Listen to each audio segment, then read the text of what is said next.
Hello there. Welcome to a brand new video where I cover the first chapter of IGCSE and GCSE Economics called The Basic Economic Problem. If you're starting economics, you would understand that it has some similarities with business studies. However, there are some key distinctions between the two subjects. Sit back, relax, and let me take you through some of the basic concepts. Let's start off by talking about the nature of the economic problem. Now we know that the resources that we have, say land, say we have, when you think about resources, think about items, goods, okay? Natural resources, think about renewable resources, non-renewable resources. Let me break that down for you. Natural resources, you can say like oil, water, wind, minerals, coals. And from there, you can distinct them into renewable and non-renewable.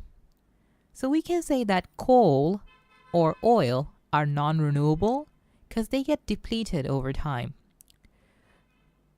When we say about renewable, we can think about air. We can think about water to some extent because these replenish over time. Now, let's talk about how these resources are used by three different categories of individuals, firms, or governments. So these are different kind of entities or bodies. So in generic terms, we say that the governments have to use these resources in an efficient way to meet the sort of demands, needs, and wants of the people they're trying to serve. Similarly, private corporations, organizations, and firms also look to satisfy their profit motive by producing the best goods and services with the resources that we have. Now, we all individuals back at home or back at school, we all need those resources as well. Say, for example, you need to cook a meal for your friends at a party. For that meal, you would need definitely some sort of snacks, some sort of music, a lot of things, and all of these are resources. Now, we all know that our wants are unlimited. Our needs also, to some extent, we have, like, every one of us has certain needs and wants. But the resources that we have are limited. Therefore, we have a problem called scarcity, where we do not have enough to deal with everything. And our basic issue is to ensure that we allocate the resources in the most efficient manner to maximize the ability to meet as many needs and wants as possible. So let's think about it this way. In economics, we try to classify goods as either an economic good or a free good. Now, when I say this roughly, we do not have only two classifications. You have a lot more, but we're just going to start off with these two. So economic good is one that is limited in supply, right? So this means that if you keep purchasing it or if you keep using it, eventually you'll run out, and eventually some people would be left without that particular product.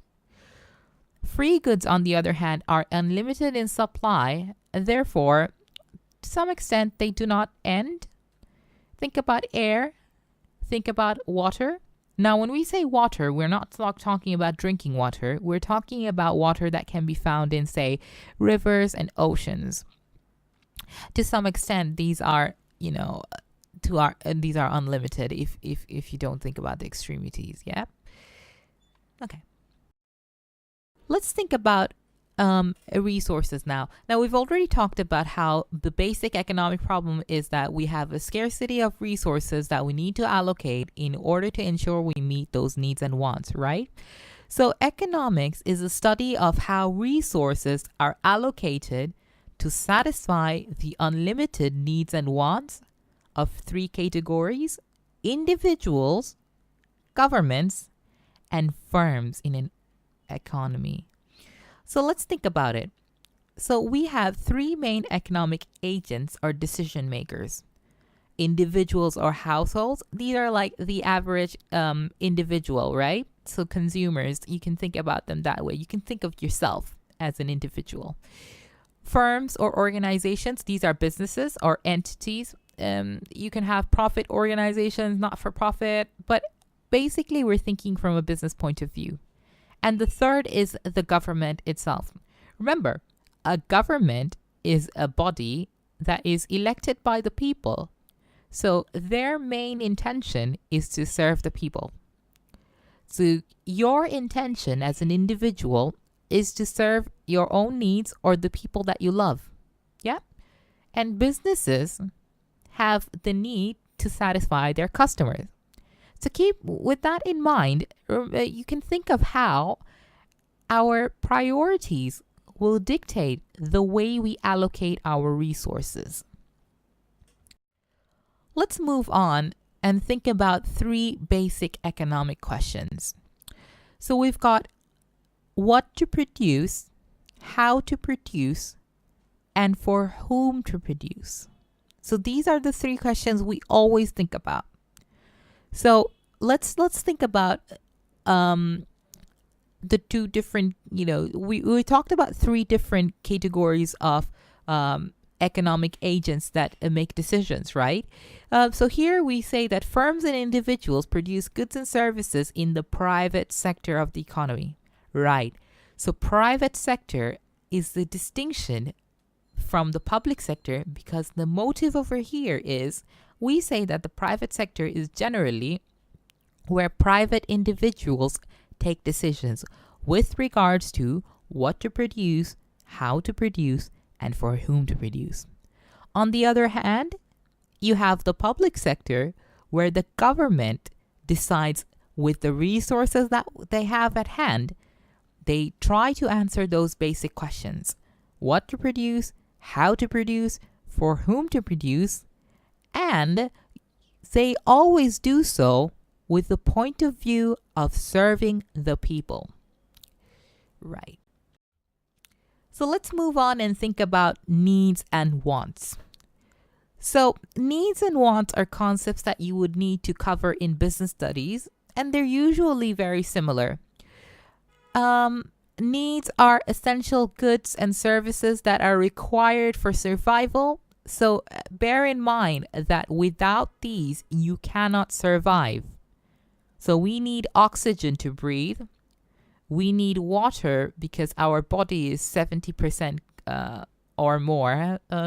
Excuse my biology, but we do need water for our bodily functions. We also need food and nutrition to have to provide for different needs in our body as well. And we need shelter because we humans are very frail. We need somewhere to live. Otherwise, we won't be able to survive. Now, let's think about water. Drinking water can be a bottle of water that is clean, that is needed, like you can say germ-free, or something that basically deals with your necessity for water, right? If you want a water bottle that is from the mountains of, say, one of the, Venice or something like that, that is not a need. That becomes a want. So that's the distinction. You need food to survive, but that food does not have to be from one of the most fanciest restaurants. It can be something like mashed potatoes or boiled potatoes. If you're essentially saying that McDonald's is something you need for survival, like that is not correct. Similarly, a lot of people say Wi-Fi is a need. It's not. If you turn off your internet, you'd be probably fine. Right, I say probably. Okay, let's move on to wants. So wants are goods and services that are necessary for survival. And you know that we as individuals, we have unlimited wants. So once we get a flat screen TV for say around 32 inches, yeah, the first day we enjoy it, we watch maybe an anime or a movie. And the second day we ask for, What if we had a bigger TV? What if we had a smart TV? What if we had a curved TV? So you see how our wants tend to be unlimited, and the wants that you have will differ from your friends. You can pause this for a bit and you can ask the person around you, what is something they want for their birthday? And you'll find that your choices are very different. Let's think about factors of production. Now, factors of productions, when we need to make any goods or service, we need four categories or four different kind of areas that we need to cover, right? So 4 different resources we need are land, labor, capital, and enterprise. So we'll cover more of this later. I want you to think about the performance you see on a music video or a live performance. Now, there are definitely, for every performance, there is a combination of these 4 resources. We're going to cover that in a bit. So let's think about what land is. Land refers to the natural resources required in the production process. Labor, on the other hand, refers to the human resources required in the production process. Labor can be skilled or unskilled. Yeah, you can have those kind of different classifications. Similarly for land, you can think about, when it comes to natural resource, you can think about agricultural resources. You can think about fishing. You can think about fish, oil, coal. These are those simple examples. On the other hand, you have enterprise. Now, this is a rare skill where an individual takes on the responsibility to combine and manage successfully the other factors of production. We have to give a shout out to one of the most successful entrepreneur, Steve Jobs. Then we move on to capital, where we need to have manufactured resources such as machineries and other kind of equipment in the production process. Right, let's think about a performance on stage, right? So we talked about a music performance. Let's think about the 4 factors of production here. Let's start off with the most important factor, the performers. For this example, I've taken on the extremely popular boy band BTS. Now you can think of them as very skilled employees or very skilled individuals that we classified as part of the labor part. They also need a stage to perform, so that would come under land. They also have an individual managing their talents, also selecting the kind of music, and to some extent managing their day-to-day affairs. So we say that person is entrepreneur. This individual has a large hand in their success. Capital, on the other hand, is the equipment that they need to film their videos and to record their performances. Production of all goods and services requires the 4 factors of productions. However, they vary in proportions. So we can think of capital-intensive production processes that require more machinery than labor. So this means you need a lot more equipment. You can think about it in those car manufacturers. You can think about any kind of factories where they use a lot of machineries. On the other hand, you have labor-intensive production process where you need a lot more human resources rather than capital. In here, you can see a tea garden where you have lots of employees trying to gather those tea leaves to convert them into tea that you have every day. So let's move on to trying to understand the different sectors of industry and in economy. The primary sector is where you have farms that extract raw materials from the earth. So this is a very basic resources that we need, right? So you move this on into the secondary sector where manufacturers take those raw materials and convert them into finished products. So let's think about ketchup. You can take a tomato that is gathered by the farmer and you can pass it on to the manufacturers and you can turn it into a bottle of ketchup. Tertiary sector is, on the other hand, is all about services that are provided to the other two sectors in the economy. You can think about the accountant who comes in and does all the bookkeeping, tries to calculate all the costs of those materials that the manufacturer is trying to buy. You can think about banks, you can think about education, you can think about doctors. So these would all be in the tertiary sector. So you have to understand that the tertiary sector and the other sectors are generally interdependent. They're all linked with one another. The farmer has to rely on doctors in order to ensure that he remains healthy. The manufacturer also has to rely on the farmer remaining healthy. Therefore, he does rely on the doctor checking up on the farmer as well. So their link between each other is known as the chain of production. Right. Let's cover this concept about opportunity cost. Opportunity cost is the cost measured in terms of the next best choice given up when making a decision. So this is the sacrifice that you make in order to have one thing over the other. If you had, say, for example, $100 of allowance over the weekend, you could easily spend that on buying some snacks, food, or on the other hand, you could save that up for buying a video game. And in extreme circumstances, you could also buy a book. Right. Let's think about how opportunity cost can be represented on a diagram known as production possibility curve. Now, in this example over here, we have a firm producing cars and trucks. So we try to understand what is the opportunity cost of producing 20 more trucks. So let's say, for example, let's look at the axis over here. On the y-axis, you have cars per week.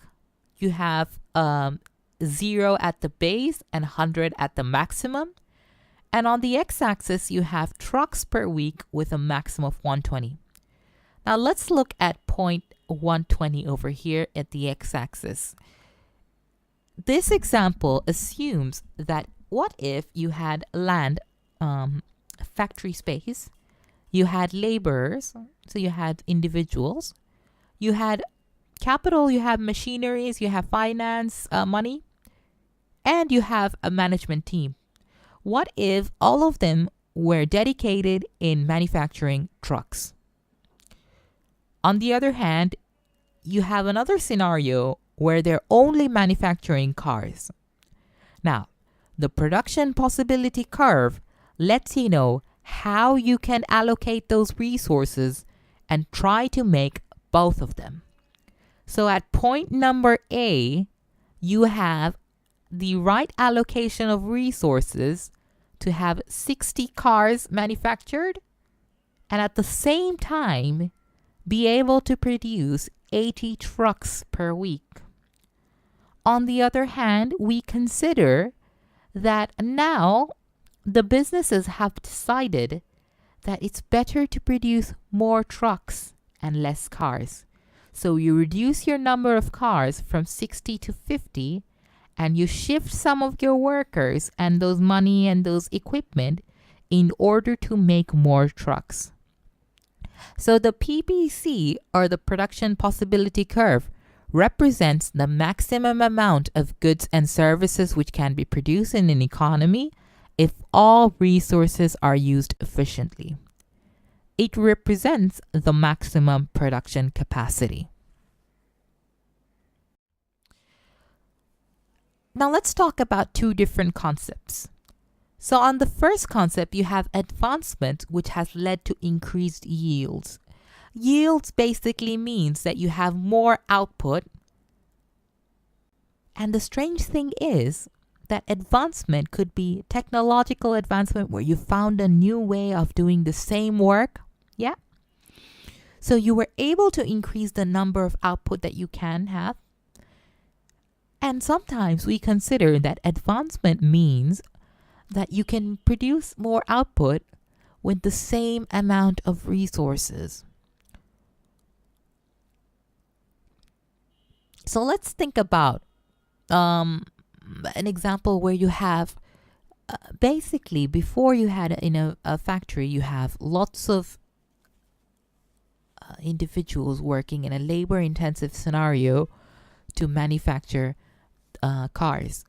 Now, if you are trying to assume their advancement has taken place, what if those machineries were replaced with better machineries?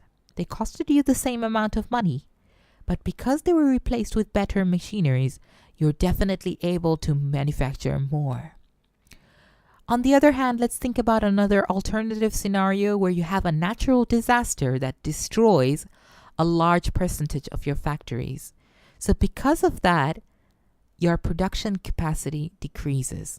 So this is how you have a shift in the production possibility curve that can either be inward, as is the example in the second diagram, as opposed to the first diagram where an advancement took place. Therefore, the production possibility curve has shifted outwards from PPC1 to PPC2. Hi, if you enjoyed this video, please do not forget to like and subscribe to my channel. If you're interested in studying online with me in an interactive classroom, please don't hesitate to send me an email or contact me with the information provided in the description box below. You can also purchase my full course in the link that is provided. Thank you. Have a nice day. Bye. Hi. Previously, in chapter number 4, we've studied about the different types of business organizations that could exist in both the private sector and the public sector. So moving forward in chapter number 5, we're going to study about the different business objectives that could be set and stakeholder objectives. So basically, we're going to study about what a business aims to achieve and what do stakeholders, are individuals who surround the business, aim to achieve from the business itself. So business objectives are the aims or targets that a business works toward. These are the goals set by the business that they want to achieve in the future. So when you set objectives, it provides you clear target to work towards. You can make your decisions based on these objectives, and it also allows you to evaluate yourself after a period of time, whether you've been successful or not, or how successful you've been. So say in 10 months time you want to achieve $10,000 of sales. So in 10 months time you would do everything to achieve that target. You would hire employees for production. You would ensure marketing is done so that you can reach 10,000 sales, and you would also manage all the other aspects that are involved, such as operations, transportations, arranging locations for sales. So in 10 months time you look back and you evaluate. If you say sold around 8,000, it allows you to measure how realistic your target that you set and what went wrong. So what objectives do business set? The different kind of business objectives that are set include business survival, where their primary aim is to survive; profit maximization, where their main aim is to maximize profit; provide returns to shareholders. This could be through capital growth or increased dividends; growth as a business, where you want to